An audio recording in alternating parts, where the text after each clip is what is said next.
a four-door body, a fairly spacious interior, and most importantly, the shine of chrome. This is what the first Soviet car designed for personal use looked like in the second half of the 40s.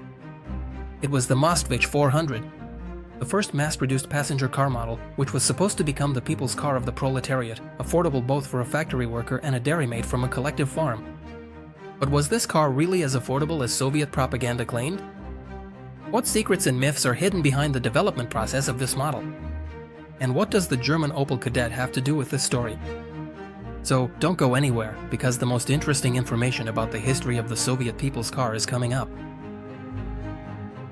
And the prologue to our story today is the events that took place back in the pre-war period at the end of the 1930s, when in March 1939, the Economic Council under the Council of People's Commissars of the USSR issued a decree approving the specifications for a future passenger car model, which was to become the first mass-produced and, most importantly, affordable automobile.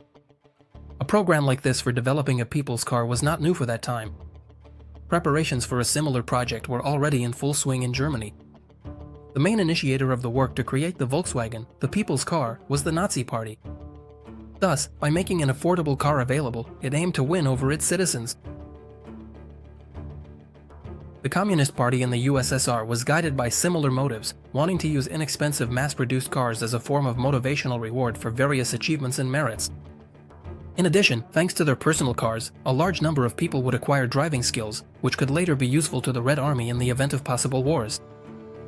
The main model that was chosen to become the Soviet people's car in the future was the Kim 10, a two-door sedan built on the basis of the English Ford Prefect.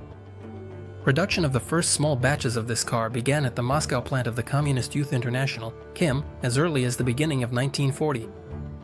It seemed that just a little more time and the Soviet proletariat would be provided with an affordable car. But things didn't go as planned by the automotive authorities. Standing in the way of this ambitious project was none other than Comrade Stalin himself. Once, at one of the Moscow parades, which were held regularly back then, the Father of Nations was shown several passenger cars, including both new models from the Soviet auto industry and foreign counterparts. The designers hoped that the General Secretary would like the new Kim 10 model and would order the car to be launched into full-scale mass production as soon as possible. However, Stalin, to put it mildly, did not like the creation of the Moscow designers, and in his characteristically cold manner, which betrayed a hidden irritation, he addressed the Kim factory managers, and this is the car the party wants to give to its people? A car that could only be equipped with two doors? And what words, do you think, will our esteemed citizens use to remember their beloved leader as they squeeze into their back seats? Having thus expressed his disagreement, Joseph Vissarionovich took a few steps forward and, raising his right hand, pointed with the mouthpiece of his pipe at the car standing nearby. This is what a people's car should be like. That car was a four-door Opel Kadett K38 sedan. Already at the beginning of 1941, a four-door model of the Kim 1052 car was urgently prepared, designed in the style of the Opel Kadett. But that was only on the outside. All the internal technical components remained from the Ford Prefect. It's also worth adding here that this scene from the failed presentation did not go without consequences. The director of the Kim factory, Alexei Vasilievich Kuznetsov, was arrested, and he was only released after Stalin's death. Despite its exterior design, the Kim 10 never went into mass production. The obstacle was the invasion of Nazi troops into the territory of the USSR. After the end of World War II, the People's Car project had to start almost from scratch, since during the Moscow factory's evacuation, much of the work, blueprints, and technical documentation had been lost. And the design of the pre-war model itself was already outdated. After Soviet troops established control over East Germany, cars from leading German companies began to appear en masse in the USSR, especially in large cities, with most of them supplied under the reparations program. In the second half of the 1940s, it was quite common to see German BMW 321 cars on the streets of Moscow or Leningrad, production of which had resumed after the war at the former Bayerisch Motor and Werke plant in the city of Eisenach. Almost all of these cars, as part of reparations from the German government, were sent to the USSR. Later, in order to avoid legal disputes with the West German company BMW over the unauthorized use of their trademark, the cars produced in Eisenach were given a new name, EMW. In total, under this arrangement, the USSR received about 80,000 German cars of various brands over several post-war years. The mass arrival of imported passenger cars, which were privately owned, only fueled the appetite of the Soviet population, for whom owning a personal car had been an unattainable dream since the creation of the USSR. Passenger cars were mostly accessible to the higher ranks of the party elite, security agencies, and various state organizations. Everything changed after World War II, when millions of ordinary Soviet citizens, serving in the ranks of the Red Army, saw a completely different standard of living in Germany, with its autobahns and abundance of private vehicles. This uncomfortable contrast for the USSR forced the Soviet leadership to urgently return to the implementation of the already somewhat forgotten People's Car program. At first, they considered the option of small two-stroke DKW F8 compact cars with a simple design and a wooden frame with a plywood metal body. This car was inexpensive to produce and extremely easy to repair. In the USSR, its abbreviation even took on a completely different, ironic meaning: wood, cardboard, cotton. However, after studying the design in more detail, they abandoned this idea. A wooden car body was hardly suitable for use in the harsh Soviet climate. Besides that, the car, equipped with a weak motorcycle power unit, simply couldn't make it up even a small hill.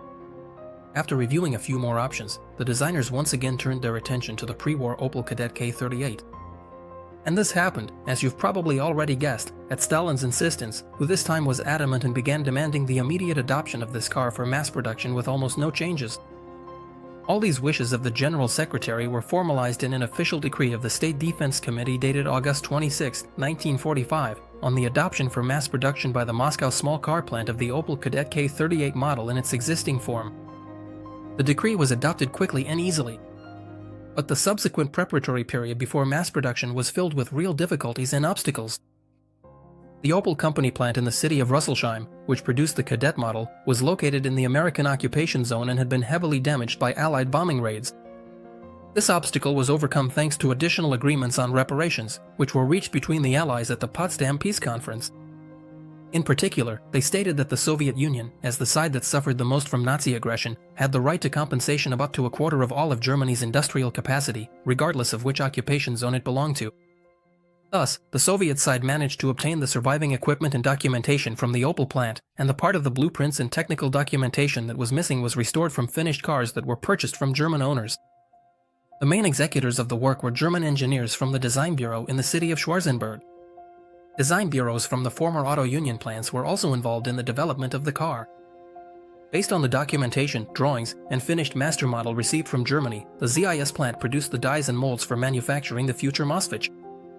Additionally, this Moscow plant would later set up the production of parts and the welding of car bodies.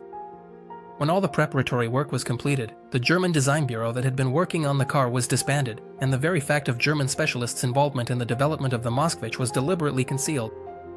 Just a year and a half after production preparations began, on December 4, 1946, the first car of the new model, the Moskvich 400, rolled off the assembly line at the small car factory, which had previously been known as Chem. The Moskvich 400 was a four-door, five-seater sedan with rear-wheel drive. Overall, the car repeated the design and structural features of its German prototype, the Opel Kadett K38, except for certain simplifications in its equipment. For example, the car lacked a heater and turn signals. The car was equipped with a four-cylinder gasoline engine with a displacement of 1.1 liters and a power output of 23 horsepower. The transmission was a 3-speed manual. In the first cars, the gear shift lever was located on the floor. Later, it was moved to the steering column. Despite the fact that the car belonged to the budget class, its exterior featured a lot of chrome, which gleamed on the wheel covers, side moldings, door handles, bumpers, and the radiator grille. Even the letters of the model name were chrome-plated. The Moskvich had an interesting windshield wiper design powered by the engine's camshaft, which was not very effective, especially when driving in heavy rain on rough roads or uphill, when the low engine speed meant the wipers didn't move fast enough. For the Soviet auto industry of the 1940s, the Moskvich inherited a rather advanced Dubonnet-type independent front suspension from the Cadet. Moreover, it was the first mass-produced Soviet car to also adopt a no less advanced drum brake system with hydraulic drive. The car's onboard electrical system was 6-volt, and aside from the headlights themselves, the Moskvich had only one red taillight, located at the rear on the left side. Moskvich production grew rapidly. The 10,000th car rolled off the assembly line in 1950. Later on, annual production was increased to between 35 and 50,000 cars. The cars were sold at a price of 8,000 rubles, while the Pobeda M20 cost 16,000 rubles, and the price of the ZIMG as equal was downright astronomical, 40,000 rubles. But the main thing is that the Moskvich 400 became the first Soviet mass-produced car that went on open sale and was available to everyone, regardless of status. Thanks to its high ground clearance, the car handled off-road conditions quite well, had a smooth ride, but at the same time, due to its high center of gravity, the Moskvich could tip over rather easily during sharp maneuvers. The maximum speed was 90 km per hour. The Moskvich consumed 9 liters of fuel per 100 kilometers. The first Moskvich 400s were produced as sedans, but already in 1948, compact vans with a wooden body frame were introduced. The payload capacity was only 200 kilograms. Because of this kind of construction, these cars were nicknamed Buratino in the USSR. This modification wasn't particularly popular and was produced in small numbers. Convertibles were much more common. They had an open-top body but kept the side panels and door frames with glass. Specialized chassis with a cap for mounting various types of insulated vans were also produced based on the basic cars. In 1954, the Moskvich 400 was modernized. The updated car received a new engine with increased power up to 26 horsepower, an improved gearbox, a more airtight and corrosion-resistant body, and a slightly redesigned interior. The modernized version received a new designation, Moskvich 401. Right after production began, the Moskvich, as part of the local factory team, started participating in various car races. Special sports modifications were equipped with tuned engines producing 52 horsepower. In 1951, 2 original sports scoopes were built with engines of 1.2 liters in displacement and a power output of 37 horsepower. In 1954, based on one of these cars, the Moskvich 404 Roadster was built, equipped with a 1.1-liter engine with 4 carburetors from his 49 motorcycles. This unit produced 58 horsepower at 4,750 revolutions per minute and accelerated the car to a top speed of more than 190 kilometers per hour. The Moskvich 400 had pretty good export potential. Already in the first year of mass production, the car began to be exported to Finland, Poland, and China. In total, over 9 years of production, nearly 20,000 cars of the 400 and 401 models were sold to various countries. Production of the modernized version, the Moskvich 401, continued for another 2 years, from 1954 to 1956, after which the first generation of Moskvich was discontinued. Over 9 years, the assembly line at the Moscow small car plant produced 247,439 units of the Moskvich 400 and 401. After production ended, the story of this model did not come to an end. For many years after, these cars faithfully served their owners. Today, the first Soviet mass-produced car has become a true classic, which you can now only see in automotive museums, private collections, or at various exhibitions.